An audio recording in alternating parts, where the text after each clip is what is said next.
इसलिए लॉकडाउन भी किया और रात के अंधेरे में आके किया। लॉकडाउन हो गया, लॉकडाउन के टाइम पे ये बड़े बड़े पूंजीपति खरबोपति कहां थे? नरेंद्र मोदी के ये मित्र लोग सब गायब थे।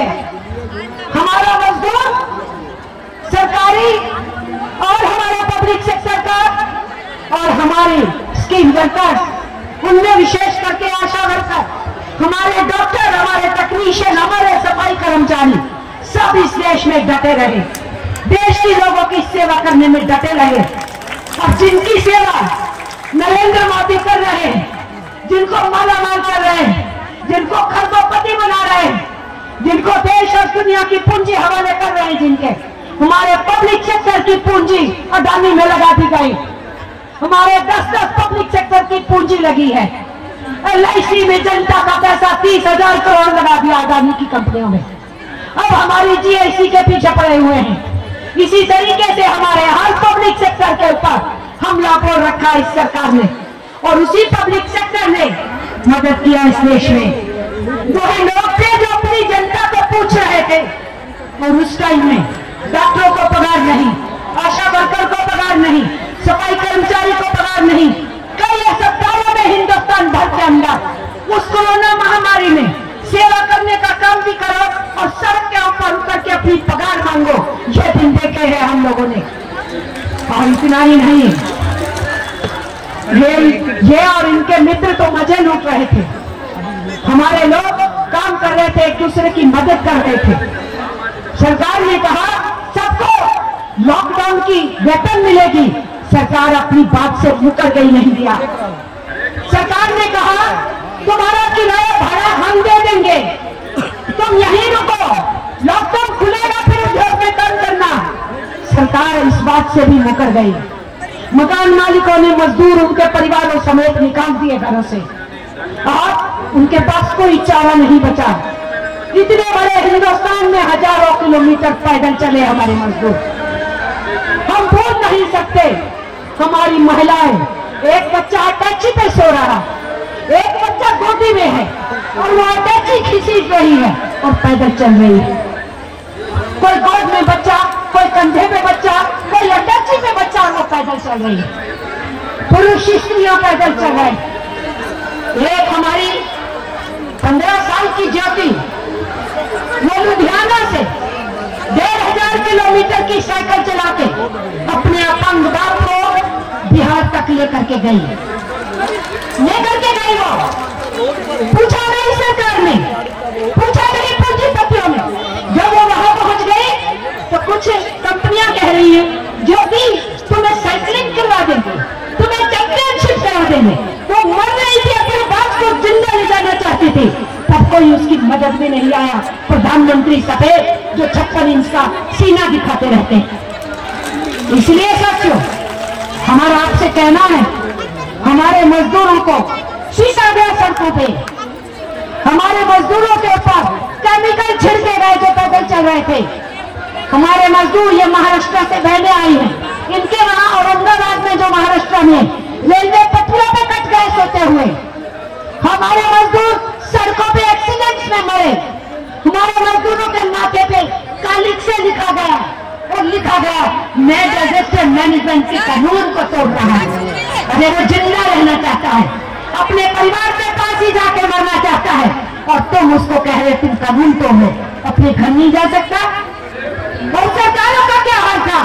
हर राज्य सरकार ऐसे व्यवहार कर रही थी कि जैसे किसी दूसरे देश का मजदूर उसके देश में घुसाएगा। बॉर्डर के ऊपर बैरिकेड्स लगा दिए, अपने ही प्रदेश के मजदूरों को घुसने नहीं दिया जा रहा था। हम भूल जाए इस बात को? हम नहीं भूल सकते। मिस्टर मोदी, तुम चाहो भी तो हम नहीं भूल सकते।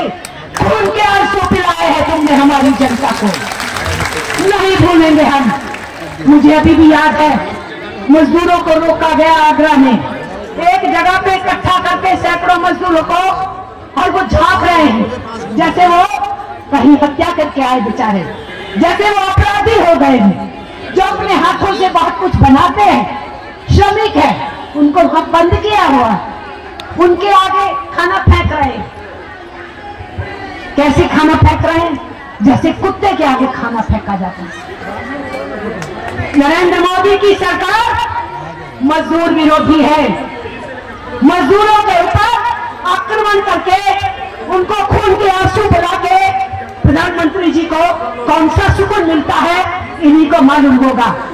इसलिए हम ये समझते हैं, यही सोच के ये हमारी यूनियंस के ऊपर हमला बोले हैं, हमारे श्रम कानूनों पे हमला बोले हैं, हमारे 150 वर्षों से अंग्रेजी राज के जमाने से लेकर आजाद हिंदुस्तान में लड़के हमने जो श्रम कानून लिए उनके ऊपर हमला बोला है, लेबर कोड बना रहे हैं, ट्रेड यूनियन से बात नहीं करते हैं, चर्चा नहीं करते हैं, इंडियन लेबर कॉन्फ्रेंस नहीं करते हैं और हर रोज फरमान करते हैं कौन सा कानून बदल दिया जाएगा। ये हमारे साथ किया जा रहा है। इसलिए हमने बहुत देखा उस टाइम में, मुझे कहना चाहिए। और जब ट्रेनें चली भी, अरे 4 दिन का 8 दिन का टाइम तो देते, अगर 4-8 दिन का टाइम दिया होता, सब कोई अपने अपने घर ठिकाने पहुंच गया होता। बहुत सारे लोग केवल मजदूरी के लिए नहीं निकले हुए थे, तीर्थ यात्रा के लिए निकले हुए थे, इलाज के लिए निकले हुए थे, बहुत से बच्चे पढ़ाइयां कर रहे थे, यूनिवर्सिटी में थे, सब जगह पे ठप हो गए। मिस्टर नरेंद्र मोदी आराम की नींद भी सोते रहे, मन की बात भी करते रहे और सीतारामन ड्रामा करती रही, ना पैकेज दे रही हूँ, पैकेज दे रही हूँ। ये सब हमने देखा। हम खामोश नहीं बैठे थे, सरकार के ऊपर नजर थी और केवल नजर नहीं थी, लगातार सरकार के हर कदम का AIQC के दफ्तर ने हर बात का जवाब दिया इस सरकार को। हर सवाल आपकी तरफ से पूछा और कहा तुम भुलाना चाहोगे, हम भूलेंगे नहीं। आजाद हिंदुस्तान में इतना बड़ा पूरे हिंदुस्तान में सड़कों के ऊपर पैदल चलना, ये तो 1947 की भारत पाकिस्तान डिवीजन पे भी नहीं हुआ, जितना इस देश के प्रधानमंत्री ने अपनी 1 सेकंड में कलम घुमा के 4 घंटे के अंदर लॉकडाउन घोषित करके किया। इसलिए मैं साथियों कहना चाहती हूँ, ये निर्दयी हुकूमत है, मजदूर विरोधी है, किसान विरोधी है, आम जनमानस विरोधी है और पूंजीपति प्रस्त है, अरबोपति खरबोपतियों की दोस्त है, उनके लिए धन जुटाती है। प्रधानमंत्री जी को क्यों डर लग रहा है? अदानी ने इतना बड़ा घोटाला किया है, हिंदुस्तान में जितने घोटाले आज तक हुए सबसे बड़ा घोटाला अदानी का घोटाला है और प्रधानमंत्री पार्लियामेंट के अंदर एक इंक्वायरी कमेटी बिठाने के लिए तैयार नहीं है। क्यों नहीं है आप तैयार? आपको डर लगता है इंक्वायरी कमेटी बैठेगी तो उसका हाथ उनकी गर्दन तक पहुंच जाएगा, ये लगता है उनको, क्योंकि हमारे सरकारी पब्लिक सेक्टर से अडानी की कंपनियों ने पैसे लगाने के लिए जोर दिया सरकार ने। हमारा अगर पैसा डूबने की कगार पे है, प्रधानमंत्री उसके लिए दोषी है, शायद इसीलिए इंक्वायरी कमेटी के लिए तैयार नहीं होते। हम इसीलिए साथियों ये समझ लीजिए और आप बहनों ने अच्छे से समझना, हमारे पुरुष साथियों ने अच्छे से समझना, 2024 का चुनाव आ रहा, हम अपनी मांगे लेकर सड़क पे उतरे और सरकार जो झूठ पे झूठ बोले जा रही है, उस झूठ का पर्दाफाश करना हमारे लिए बहुत जरूरी है। और ये IQC का सिद्धांत रहा है, कोई भी सरकार आए, किसी भी पार्टी की सरकार आए, अगर मजदूर के विरुद्ध जाएगी और उसकी नीतियां देश के विरुद्ध जाने लगेगी, हम सड़कों पे उतरेंगे, जनमानस को तैयार करेंगे और कहेंगे उखाड़ के कहीं करेंगे। इसलिए हम सरकारों से कहते हैं, नीतियां बदलो, चेत जाओ, समझ जाओ, गरीब गुरबा की बात सुनो। नहीं सुनोगे तो गरीब गुरबा के पास वोट का हथियार है, वो आपको सबक सिखाएगी, ये हम बोलते हैं। इसलिए साथियों याद रखें कि इन्होंने शिक्षा का बजट घटा दिया, स्वास्थ्य का बजट घटा दिया, मनरेगा का बजट 30% घटा दिया, आपकी स्कीमों के बजट की डिवीजन कर दी जो मैंने बताया।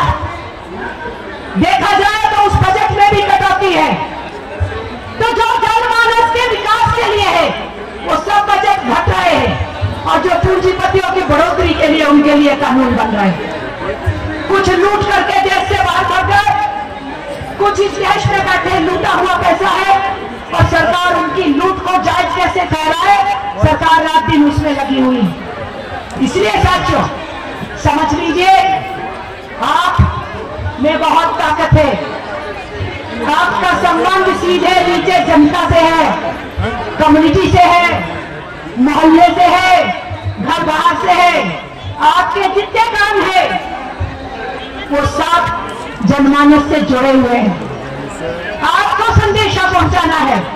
ये सरकार असमानता बढ़ा रही, अमीरों की अमीरी बढ़ा रही, हमारी जेबों से पैसा खींच रही, उन अमीरों तक पहुंचा रही, हमारी स्कीम वर्कर्स कमजोर कर रही है, हमारी वेलफेयर स्कीम कमजोर कर रही है और उनकी सहूलियतें बढ़ा रही। ये सच्चाइयां हमें नीचे तक पहुंचाना निहायत जरूरी है।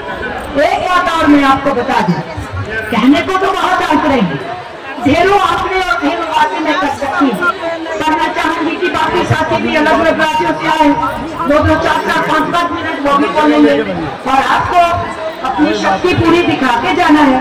आपका जितने बजे तक ये धरना है उतने बजे तक आपको रहना है यहाँ। जो खाना खाने गए खा के फिर आ जाएंगे, बाकी जाएंगे खा के आ जाएंगे। तो धरने को आपने शांतिपूर्वक तरीके से करना है, क्योंकि हमारा मकसद